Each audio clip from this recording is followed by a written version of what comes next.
जय श्री राम। कैसे हो आप सभी। आइए आज बात करते हैं भगवान शिव के पंचाक्षर मंत्र ओम नमः शिवाय जो है, तो इसकी उत्पत्ति कैसी हुई और इसका जो महत्व है वो क्या है। आइए शिव पुराण के आप लोग देख सकते हैं। शिव पुराण में ये विंध्येश्वर संहिता में साफ साफ अक्षरों में लिखा हुआ है और इसी का जो है तो मैं आज आपको हिंदी में, शुद्ध हिंदी में आपको ओम नमः शिवाय मंत्र का जो है तो परिचय दूंगी। जय श्री राम। आइए शुरू करते हैं।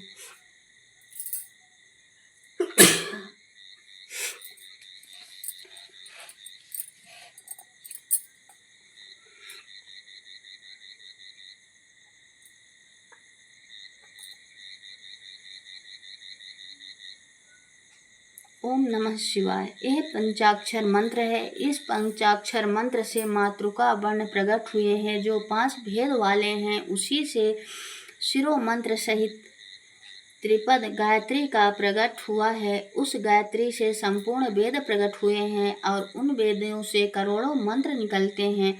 उन मंत्रों से भिन्न भिन्न कार्यों की सिद्धि होती है, परंतु इस प्रणव एवं पंचाक्षर से संपूर्ण मनोरथों की सिद्धि होती है। इस मंत्र समुदाय से भोग और मोक्ष दोनों सिद्ध होते हैं।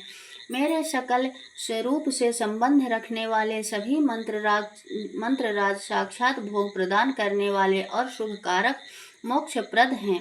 नंदीश्वर कहते हैं, दातांतर जगदम्बा पार्वती के साथ बैठे हुए गुरु वर महादेव जी ने उत्तर मुखी बैठे हुए ब्रह्मा और विष्णु को पर्दा करने वाले वस्त्रों से आच्छादित करके उनके मस्तक पर अपना कर कमल रखकर धीरे धीरे उच्चारण करके उन्हें उत्तम मंत्र का उपदेश दिया। मंत्र तंत्र में बताई हुई विधि के पालन पूर्वक 3 बार मंत्र का उच्चारण करके भगवान शिव ने उन दोनों शिष्यों को मंत्र की दीक्षा दी। फिर उन शिष्यों ने गुरु दक्षिणा के रूप में अपने आप को ही समर्पित कर दिया और दोनों हाथ जोड़कर उनके समीप खड़े हो गए। उन देवेश्वर जगत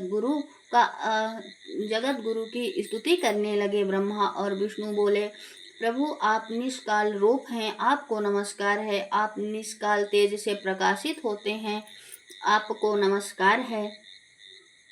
आप सबके स्वामी हैं, आपको नमस्कार है। आप सर्वात्मा को नमस्कार है, अथवा सकल स्वरूप आप महेश्वर को नमस्कार है। आप प्रणव के वाच्य हैं, आपको नमस्कार है। आप प्रणव लिंग वाले हैं, आपको नमस्कार है। सृष्टि पालन सहार तिरोभाव अनुग्रह करने वाले आपको नमस्कार है। आपके पंचमुख है, आप परमेश्वर को नमस्कार है। पंच ब्रह्म स्वरूप पंचकृत वाले आपको नमस्कार है। आप सबके आत्मा हैं, ब्रह्मा हैं। आपके गुण और शक्तियाँ अनंत हैं, आपको नमस्कार है। आपके सकल और निष्कल 2 रूप हैं। आप सद्गुरु एवं शंभु हैं, आपको नमस्कार हैं। इन पद्मों द्वारा अपने गुरु महेश्वर की स्तुति करके ब्रह्मा और विष्णु उनके चरणों में प्रणाम किया। महेश्वर बोले, आद्रा नक्षत्र से युक्त चतुर्दशी को प्रणव का जाप किया जाए तो वह अक्षय फल देने वाला है। अर्थात आद्रा नक्षत्र जिस दिन पड़े उस दिन और चतुर्दशी तिथि हो उस दिन अगर प्रणव मतलब ओम नमः शिवाय का जाप किया जाए तो यह अक्षय फल देने वाला होता है। उस दिन सूर्य की संक्रांति से युक्त महा आद्रा नक्षत्र में एक बार किया हुआ प्रणव जाप कोटि गुना जाप का फल देता है। मृग शिरा नक्षत्र का अंतिम भाग तथा पुनर्वसु का आदि भाग पूजा होम और तर्पण आदि के लिए सदा आद्रा के समान ही होता है, यह जानना चाहिए। यह शिवलिंग का दर्शन प्रभात काल में ही प्रातः और सगव मध्याह्न के पूर्व काल में करना चाहिए। मेरे दर्शन पूजन के लिए चतुर्दशी तिथि निशीथ व्यापनी अथवा प्रदोष व्यापनी लेनी चाहिए, क्योंकि परिवर्तनी तिथि से संयुक्त चतुर्दशी की ही प्रशंसा की जाती है। पूजा करने वालों के लिए मेरी मूर्ति तथा शिवलिंग दोनों समान हैं, फिर भी मूर्ति की अपेक्षा शिवलिंग का स्थान ऊंचा है। इसलिए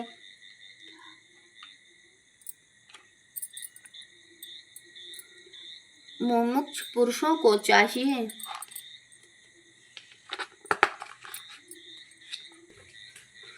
क्यों मेरी मूर्ति से भी श्रेष्ठ समझकर शिवलिंग की ही पूजा करें, क्योंकि ओमकार मंत्र से और बेर का पंचाक्षर मंत्र से पूजन करना चाहिए। शिवलिंग की स्वयं ही स्थापना करके अथवा दूसरों से भी स्थापना करवाकर उत्तम द्रव्य उपचारों से पूजा करनी चाहिए। इससे मेरा यह पद सुलभ हो जाता है। इस प्रकार उन दोनों शिष्यों को उपदेश देकर भगवान शिव वहीं अंतर्ध्यान हो गए।